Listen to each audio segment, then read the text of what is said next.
Victoria Peak Tram and Sky Terrace 428 in Hong Kong. So 9 o'clock nga ay pumunta na kami sa MTR station para kami pumunta ng sentral na bahagi ng Hong Kong. At ayan, kasama ko rin yung aking friendship. At ano yun na nga, pagdating naman dito sa Central ay maraming lakaran pala mga B. At medyo mataas na parte ito siya ng Hong Kong. Kaya for the lakad-lakad ang mga person, mga 10 minutes sigurong paglalakad hanggang naabot na namin yung peak tram. Google Map is the key mga besh. At ayan, nag-book kami sa Klook.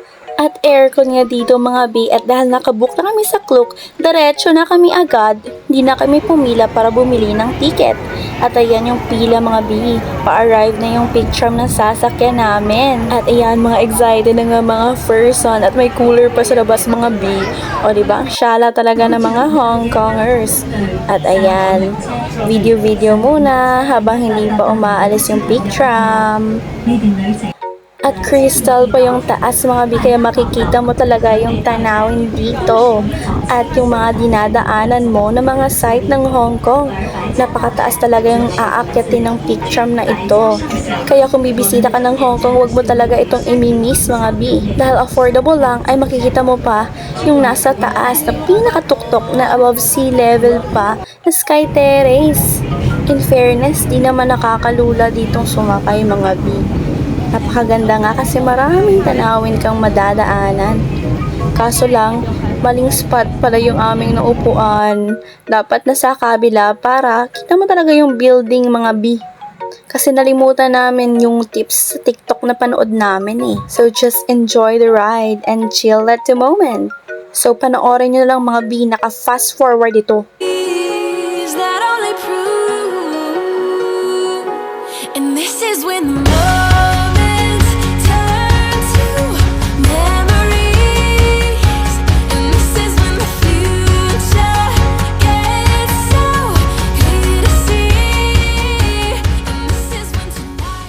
So, ayan, pagkadating namin dito ay maraming escalator naman yung inakyat namin mga B. Para pumunta lang kami sa Sky Terrace 428. Kasama na pala dun sa mga ticket namin na kinuha, yung combo na to.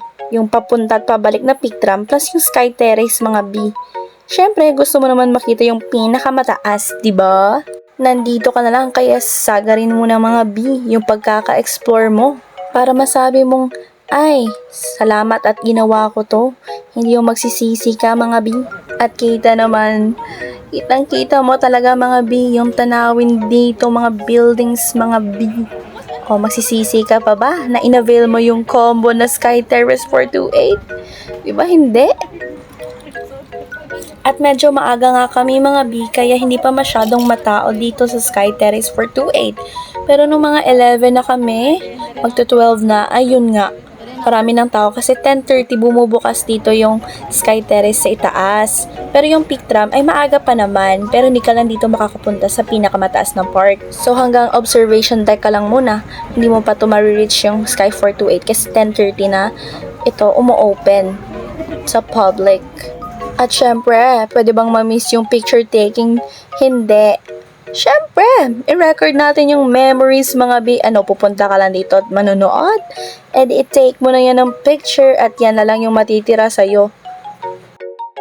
Ika nga sabi nila, collect memories, not things. Ito nga, mixture siya ng nature at buildings. O, diba? Napakaganda talaga yun mga B. At ayan, nagtamang posture lang kami dyan. Naka-tripod kasi yung isang cellphone na gamit namin.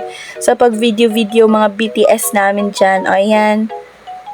Kahit meron namang dumadaan, okay lang. Emote lang dyan B. O diba? Mga Chinese person. At marami ditong Pinoy na nakasalamuha din namin. Kaya nagpapapicture din kami minsan.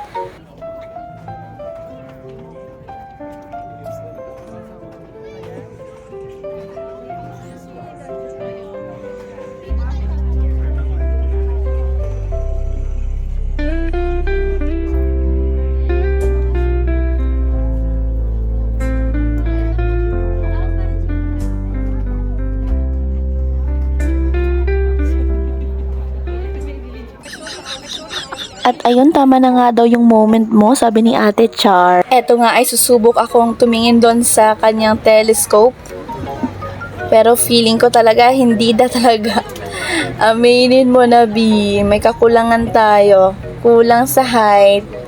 Kaya wala na tayong magagawa, B. Hindi ka na makakaakyat dyan. O sige, posing ka na lang dyan.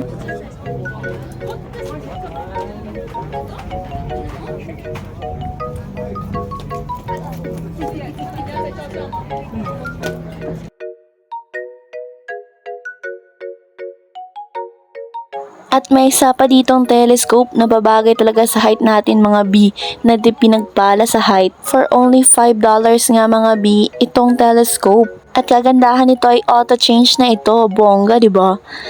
Kapag $10 yung pera mo, ihuhulog mo lang at may change na yon pagkatapos mong gamitin yung telescope.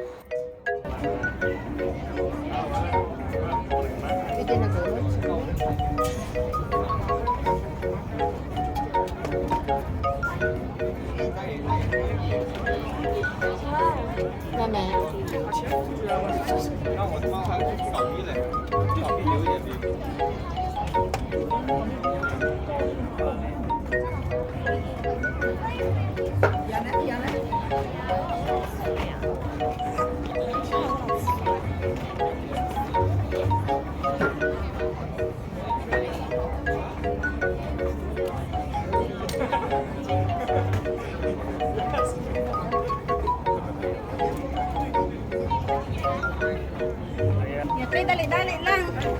Dali lang pa picture ko ba? May sisili ko. It's only $5 Hong Kong dollars for this one.